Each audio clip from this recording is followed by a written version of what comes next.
Bienvenido a Historia en la Historia por Historia Viva. En el programa anterior habíamos conversado o rememorado algunos aspectos relacionados con la historiografía desarrollada por Heródoto y Tucídides. Además habíamos enlazado eso con algunos escritos o algunas proposiciones o algunas visiones que se tuvieron de la historia en los relatos, en las reflexiones, ya fuese de Plutarco o del mismo Cicerón. Además de eso, hicimos referencia a la historia o las formas como se ha tradicionalmente visto la historia, la historia como contemplación, una historia de tipo pragmático que tiene que ver con la relación de crear conciencia para actuar en la vida de los seres humanos, y al final eso que se llama la historia experimental, que es la historia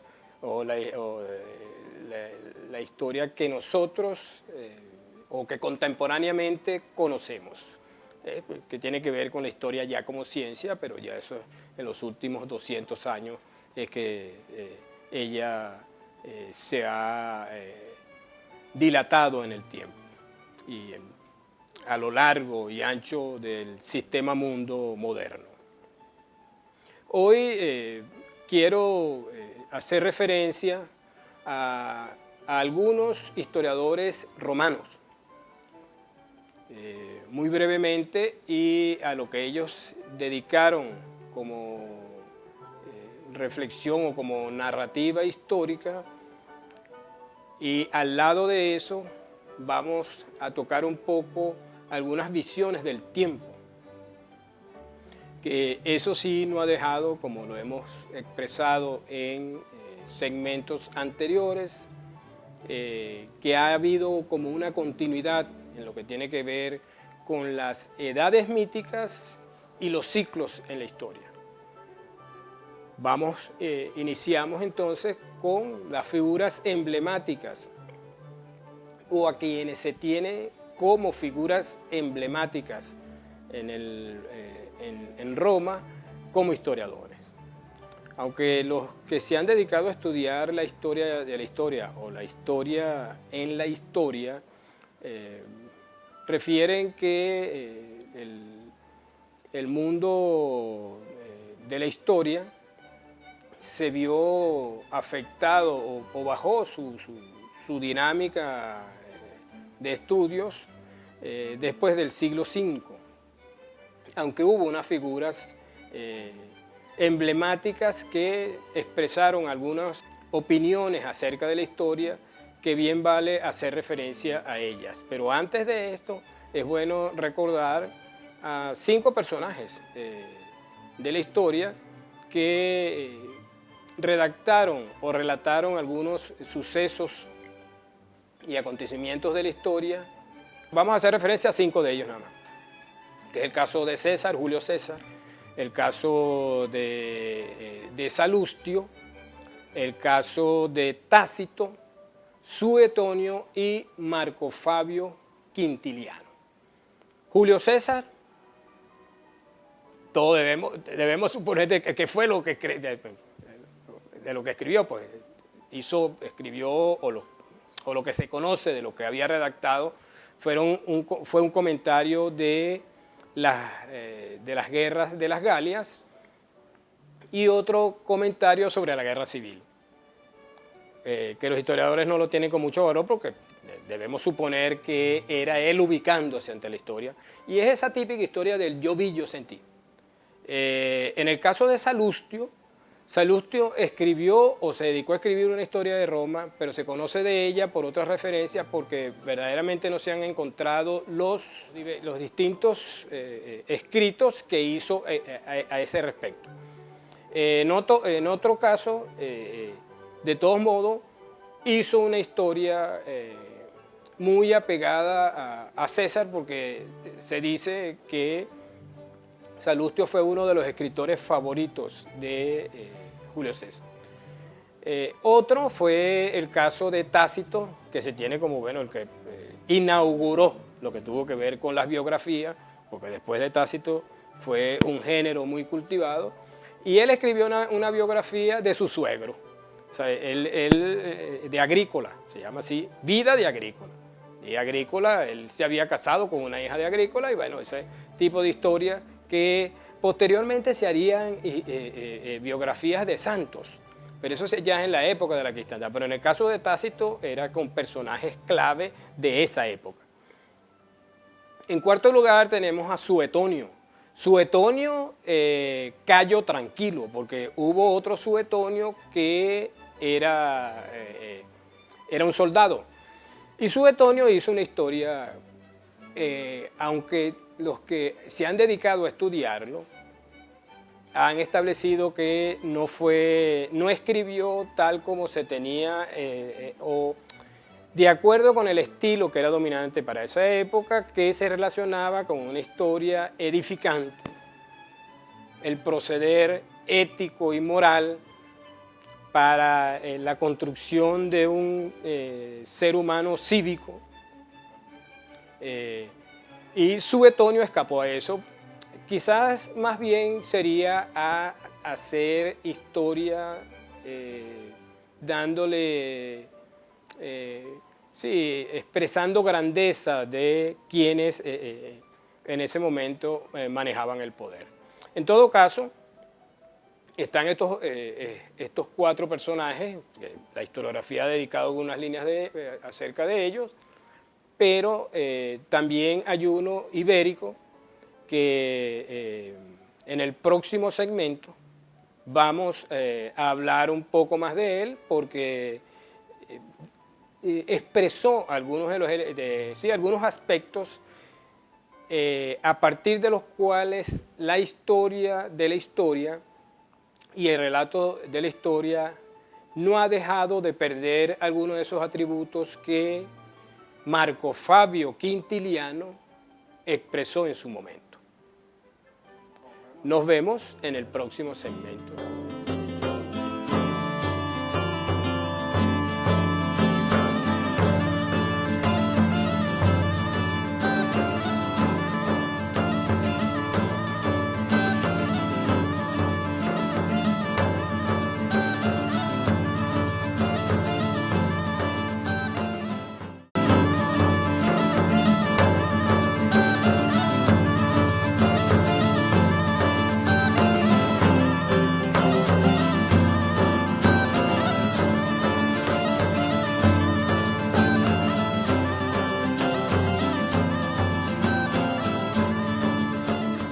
Continuamos de acuerdo a lo que hemos venido conversando relacionado con los historiadores o los que se dedicaron a narrar algunos acontecimientos y hechos históricos en la época de Roma.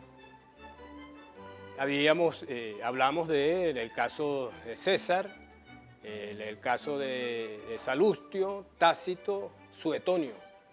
Marco Fabio Quintiliano, ibérico de origen, se conocen de él dos obras fundamentales que eran sus declamaciones y el otro llamado Instrucciones Oratorias. Y ya ese título nos ofrece a nosotros la posibilidad de establecer la utilidad de la historia en ese momento. ¿Era útil? ¿En qué sentido? Dentro de la elocuencia y de la oratoria, es decir, como una forma de decir o bien decir, porque con eso es que tiene que ver la elocuencia y la retórica. Y la historia era parte de la formación de aquellos que se dedicaban a exclamar o expresarse públicamente. Pero a Marco Fabio Quintiliano, ya a los 19 años, se le llevó la corte a Tarragona como abogado, y sobre todo por lo que habían escrito en las declamaciones. Recordemos nosotros también que en esa época, como va a ser usual a lo largo de eso que se llama el medievo y la cristiandad, eran las lecturas en público. Por tal razón, Quintiliano habló que la historia debería ser escrita de un modo que conmoviera, que excitara en los otros emociones, porque al ser leída y con esa orientación, la historia tenía un objetivo específico, tenía un objetivo entonces de despertar en el otro admiración. Además, Quintiliano había establecido, y de eso se ha hablado, como habíamos hablado en un programa anterior, cuando se hablaba si la historia era arte o ciencia, porque el arte tenía que ver con la forma de escribir la historia, hacer la historia, escribir de un modo bonito, vamos a decirlo así, con estilo. Y Quintiliano establecía eso. Y además que de ser un género literario bien escrito, y claro, con la intención que le decía antes, pues, despertar en el otro emociones, ese tipo de historia o ese tipo de escritos tenía que estar basado en, y aquí vienen los problemas, en la sencillez. Con esa intención de agradar, de crear expectativa en el otro, emotividad, buscando la sencillez, muchas veces no diferenció lo maravilloso de lo real. ¿Por qué? Porque estaba supeditando el relato a la sencillez. Estos 5 ejemplos nos muestran que la historia o la historiografía para ese momento continuaba estando supeditada a una dinámica relacionada con la práctica no solamente política, sino también de la vida civil de los seres humanos, porque ella tenía que ver y estaba relacionada con la vida de los césares, la vida de los gobernantes, cuestión que iría cambiando en años posteriores, o en algunos años posteriormente, iría cambiando porque otros sujetos, otros actores entraban en ella. Sirva esto de marco para hablar de eso que se asocia con las edades míticas en la historia y que historiadores a los que hemos hecho referencia en los distintos programas hasta el día de hoy se vieron imbuidos en ello. No solamente fueron los filósofos, fueron los historiadores quienes también mostraron unas ideas relacionadas con eso que se llamaron las edades míticas. Y las edades míticas, para iniciar, pudiéramos nosotros colocar 2 ejemplos básicos que son los más citados, inclusive los más estudiados. El caso de Hesíodo en su escrito Los hombres y los días, y el caso de Ovidio en su Metamorfosis y en sus amores. Pero de esto vamos a hablar en la próxima parte, a partir de lo que hemos venido expresando relacionado con la historia del mundo o los historiadores en Roma y Grecia.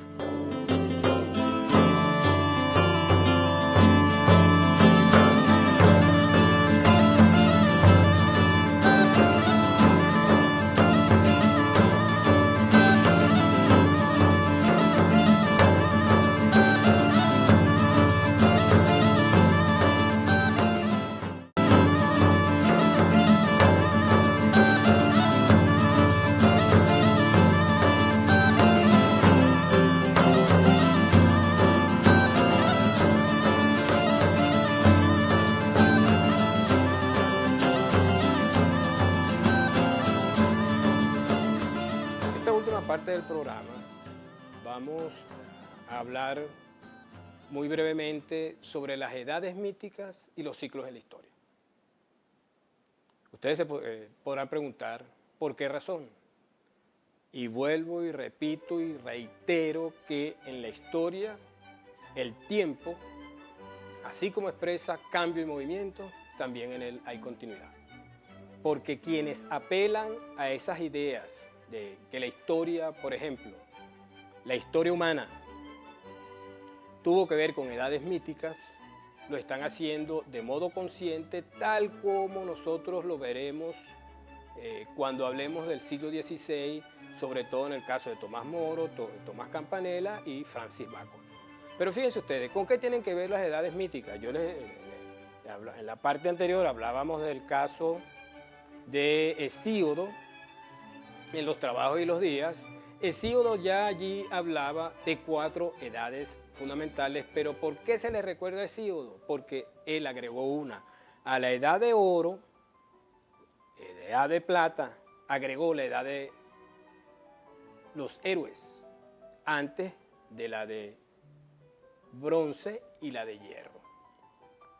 Quizás uno se pudiera preguntar, ¿por qué hicieron esa asociación? Porque eso es una asociación universal dentro de lo que se comprende la idea de universal en la época de los griegos, por ejemplo, que el oro fue o se tiene dentro de la historiografía como uno de los elementos fundamentales de ornamentación primigenios. Pero ¿con qué tenía que ver la edad de oro? Y se pensaba que la edad de oro tuvo que ver con felicidad, tuvo que ver con armonía, con fraternidad, pero ya a medida que iban sucediéndose las edades, porque en el caso de Hesíodo lo asoció con la utilización en el trabajo, por eso su texto se llama así, Los trabajos y los días. Él tiene una carta que le escribió a su hermano Pericles, donde le explicaba que al llegar a la edad de hierro, que era la edad de la degeneración, porque él estaba viviendo una época de la degeneración, los historiadores deben estar siempre pendientes de esto, ¿sabes? ¿Por qué se reflexiona y se están tomando elementos del mundo natural, del mundo físico, del mundo cultural? Es porque es la experiencia, la historia es esa. La historia es experiencia y es expectativa. Lo que Hesíodo mostraba ahí, les decía, que lo que le explicaba a su hermano, decía, no, eso no se va a dar de modo natural, sino que los mismos hombres, como se decía en esa época, con su trabajo van a construir esa edad de oro nuevamente. Fíjense ustedes que en el caso de Ovidio en su Metamorfosis, en sus Amores, las explicó de otro modo. Y Ovidio decía, por ejemplo, la edad de oro, bueno, lo que les decía hace un rato, el pan no estaba dividido, la gente vivía con pudor, se conseguía, era una época pletórica de recursos, pletórica de alimentos, en fin. No había necesidad de autoridad, por ejemplo. Y eso es una utopía, si lo vemos ahora. Pero en fin, ¿qué pasa en la edad de plata? Bueno, inclusive Ovidio hablaba de la edad de oro como la primavera eterna. En la edad de plata ya comienza la degradación y entonces Ovidio agrega, no, Zeus creó en la edad de plata el frío y el calor. Y no solamente el frío y el calor, se comienza a dividir el pan. Y así continúa, y ya con la edad de bronce aparece, bueno, la fabricación de armas, desaparece el pudor, la vergüenza, la persecución entre unos y otros, la autoridad, el sometimiento de los otros hasta llegar a la edad de hierro, que es la edad de culminación de esas edades míticas y que, como decía Hesíodo, a través del trabajo y los días que los hombres dediquen a él, se podrá volver a la edad de oro. Pero fíjense ustedes, cuando se habla de los ciclos en la historia, uno inmediatamente recuerda a Heráclito. Heráclito decía, bueno, Heráclito se destruye el mundo con el fuego, pero el fuego genera el mundo, así como lo había pensado Tales de Mileto en un momento, que con el agua era el principio y fin de todas las cosas. Pero los ciclos en la historia son interesantes, por ejemplo, cuando se piensa que la historia, y eso en Occidente tuvo algunos elementos convergentes que dieron origen a ello. Virgilio había hablado de esas 4 edades y de que precisamente ellas eran posibles de que los seres humanos las volvieran a experimentar. O sea, la edad, inclusive Virgilio la asoció con la edad de Saturno. Y por ser la edad de Saturno, y nosotros vemos, fíjense ustedes, el primer referente simbólico de la razón humana fue la bóveda celeste. Por eso la teoría de los ciclos tenía que ver con la órbita planetaria. Esa es la explicación y las condiciones de quienes reflexionaron en ese momento. Un ejemplo, y con esto culminamos la teoría de los ciclos. Cicerón, inclusive. Cicerón, que él había, dicen sus biógrafos que él había dicho, lo dijo más de una vez, había expresado, era un maestro de la retórica, de la oratoria, que él hubiese querido ser historiador.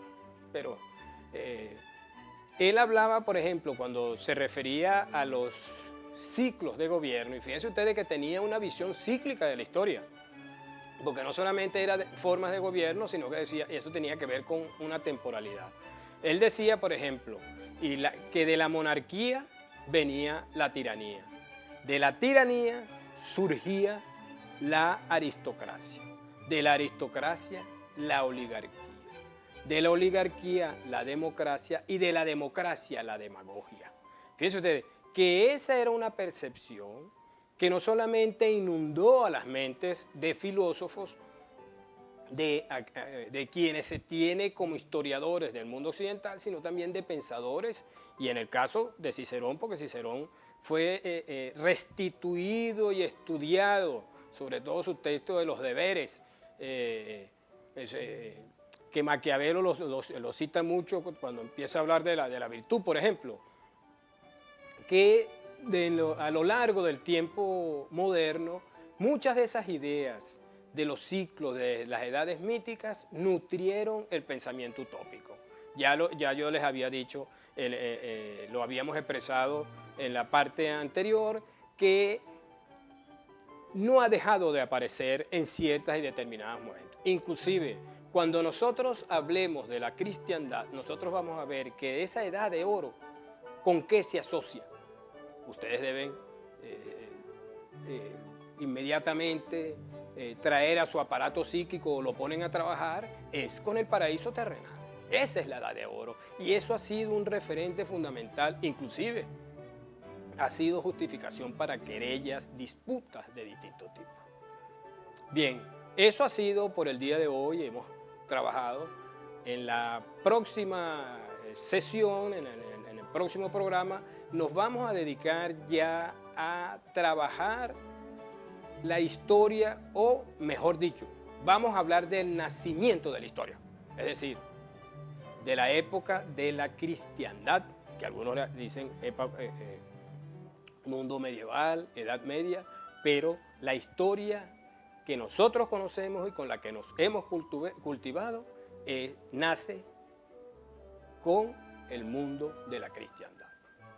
Muchas gracias y nos vemos.